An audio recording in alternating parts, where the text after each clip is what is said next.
Hi, I'm Ming from Tokyo. In this video, I will show you the top 10 essential updates to know before traveling to Japan. From entry rules and how to handle cash to useful IC cards and how to ride the Shinkansen, plus internet options, tax-free shopping, and unique Japanese manners, I've gathered all the key information travelers need. Knowing these tips will make your trip much more comfortable and stress-free.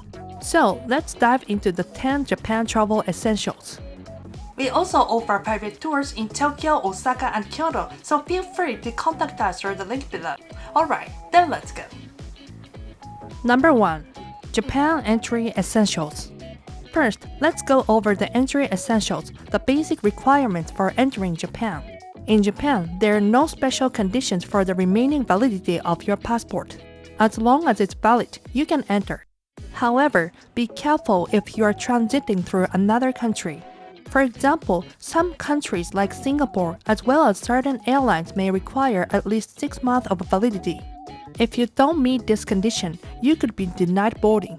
To be safe, make sure your passport has more than 6 months remaining before your trip. Next, about visas. Travelers from many countries such as the United States, European nations, and Australia do not need a visa if they're visiting Japan for tourism and staying less than 90 days. But if you're coming from certain other countries, you will need to apply in advance, so always check your country's requirements beforehand. Another useful tool when entering Japan is the Visit Japan web, an official service provided by the Japanese government. By using it, you can pre-register your arrival card and customs declaration on your smartphone. This means you won't need to fill out paper forms and your arrival procedures will be much smoother. These are the basic things you must know before visiting Japan. If you want to learn more details, I've explained them in another video, so make sure to check it out. Number 2. Cash, credit card, debit card. Even though Japan is becoming more cashless, it's still very much a cash-based society. Especially in rural areas like small local shops, shrines where you give offerings, family-run diners, food stalls, and traditional stores, credit cards and digital payments are often not accepted. In those situations, having some cash is absolutely necessary, so travelers should always carry a bit of yen with them. Credit cards, on the other hand, work just fine in big cities, especially at hotels, department stores, and major chain shops. Visa and MasterCard are widely accepted all across Japan, so you can rely on them. But American Express, Discover, and Diners Club are not as common, and many smaller shops or businesses outside major cities may refuse them. As for debit cards, even if a store accepts credit cards, that doesn't always mean debit cards will work. So, the safest option is to carry both cash and credit card when traveling in Japan. Number 3. Tax-free rules. Next, let's go over the tax-free shopping rules in Japan. Under the current system, if you spend 5,000 yen or more at a single store, you can get a 10% tax refund. This applies to foreign travelers who show their passport. Tax-free process is usually done at the counter inside the store or sometimes directly at the register. Once purchased, the items must be sealed in a special bag until you leave Japan. Tax-free items include consumables such as cosmetics and food, as well as general goods like clothing and electronics. However, consumables must be taken out of Japan and opened. If you use them during your stay, they will no longer qualify the tax exemption, so keep that in mind.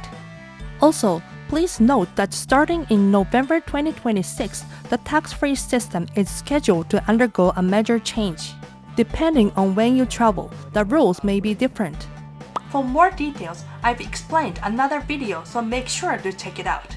By keeping these points in mind, you can enjoy shopping in Japan at a better value. Number 4. Suica.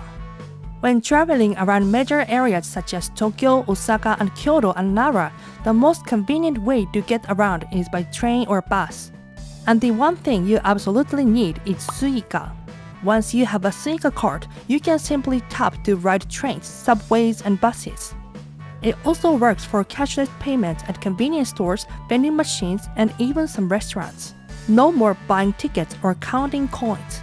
Another big advantage is that Suica is not limited to just Tokyo or Osaka. It can be used on trains and buses all across Japan. A regular Suica card is valid for 10 years, so you can even use it again on your next trip. For travelers, there are also special options like Welcome Suica Mobile, and Mobile Suica. For a full explanation of these variations, check out my other previous video linked below. Number 5. Shinkansen. The Shinkansen is Japan's high-speed railway, also called the bullet train, connecting major cities across the country. On the Tokaido Shinkansen line, there are 3 main types. The fastest, Nozomi, takes about 2 hours and 15 minutes from Tokyo to Kyoto. The Hikari, which stops at major stations, takes around 2 hours and 40 minutes. You can choose depending on your time and budget. One common question is about the Japan Rail Pass, also known as JR Pass. This is a special unlimited ride ticket for foreign travelers, allowing access to JR trains nationwide and many Shinkansen trains for a fixed period. However, it cannot be used on the fastest Tokaido Shinkansen service, the Nozomi. It is valid on the Hikari and Kodama. There are 3 main ways to purchase tickets. 1. At the Midori no Madoguchi ticket office by telling the staff your destination and travel date. 2. At ticket machines which can be switched to English. 3. Online in advance using Smart EX. With Smart EX, you can register an IC card such as Suica and then board ticketless by simply tapping at the gate. Also, be aware of the luggage rules. If your suitcase exceeds 160 cm in total dimensions, height, width, and depth combined, you must reserve a seat with luggage space. Since the number is limited, it's best to book early. If your luggage is 160 cm or smaller, you can place it in the overhead rack or at your feet. For more detailed tips on how to ride the Shinkansen and how to pass through the gate smoothly, check out the full explanation in this video. Number 6. Wi-Fi, SIM, eSIM. When traveling in Japan, there are 3 main ways to stay connected to the internet: pocket Wi-Fi, SIM cards, and eSIMs. First, pocket Wi-Fi. This is a small router you can rent that allows multiple devices to connect at the same time. It's easy to set up, but you will need to carry it around and manage the battery. A popular option is Ninja WiFi, which can be picked up and returned at the airport, making it convenient for short-time travelers. Next, SIM cards. Simply insert one into your phone to get stable and fast internet access. The advantage is that you don't need to carry a separate Wi-Fi device. However, your phone must be unlocked and you will need to swap out your original SIM, which requires some care. Finally, eSIMs. These don't require a physical card, you just download a profile onto your phone. The big advantage is that you can set it up before your trip and start using it right away upon arrival.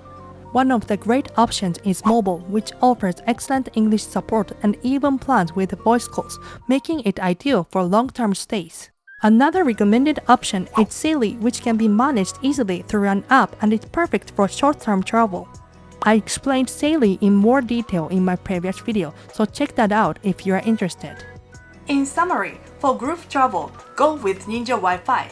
For long-term stays, Mobal is best. And for short trips or maximum convenience, Saily is the way to go.